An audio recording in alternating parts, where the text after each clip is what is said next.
Well, thank you, Madam President. There's been quite a bit of nostalgia tonight. I am not so nostalgic. I'm not nostalgic by nature, and I also don't pine for the halcyon days before the ACA, when America had 40 million people uninsured, and I've shared that previously. I supported the Affordable Care Act when it was introduced. I supported it because I believed that we are a strong enough and a good enough nation to ensure health care for all of us, and I still believe that. And I supported it because we were partnering with the insurance industry. I hoped that the insurance business, with a bottom line to balance and board members to answer, would make the shrewd decisions that control medical costs. Government would defend the patients and the insurance industry would regulate costs. I didn't delude myself that the insurance industry shared our goal of providing health care for all. Having served myself on the board of directors of a large for-profit health insurer in Wisconsin, I knew that those noble and humanitarian goals don't make it into the boardroom agenda. But I hoped that an idealistic government vision could be joined with the calculations of a financial industry, and we could reach that sweet spot of quality health care for all at a cost we could all accept. And I hoped that our government would retain an ace in our hand in this relationship with the insurance industry, a public option. A public option. So that as we invested our tax dollars and our people's health and our entire economy in a marriage with the insurance industry, we would have a small card to play in the negotiations. Because if the insurance industry wasn't motivated by the humanitarian vision of health care for all, if they were motivated, as they quite naturally would be, by profits, they had two ways to make profits.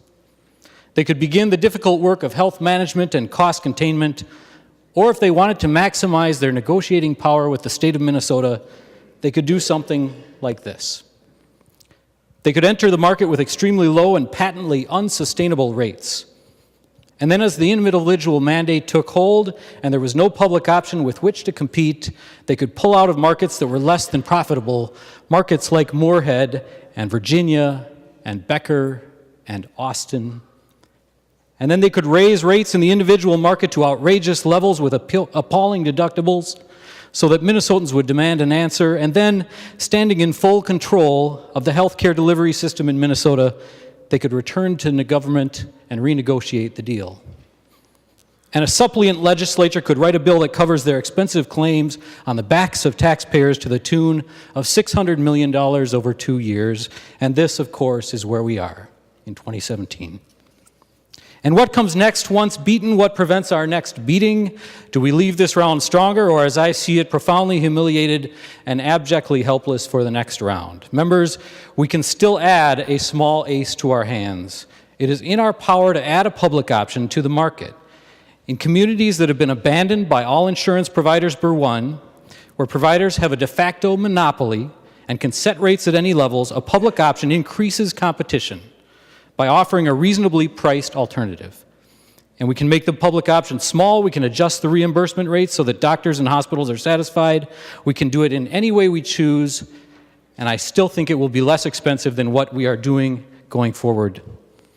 We have no guarantees that the $600 million reinsurance bill will lower rates or draw more insurers into the market. We have no guarantees that we won't be writing an even bigger check to insurance companies next year, because we have absolutely no leverage in this transaction. We have absolutely no power over this business deal. Some of you who have been in politics longer than I have, you have made good deals when you were holding a thin hand, and I'm eager to learn your skills.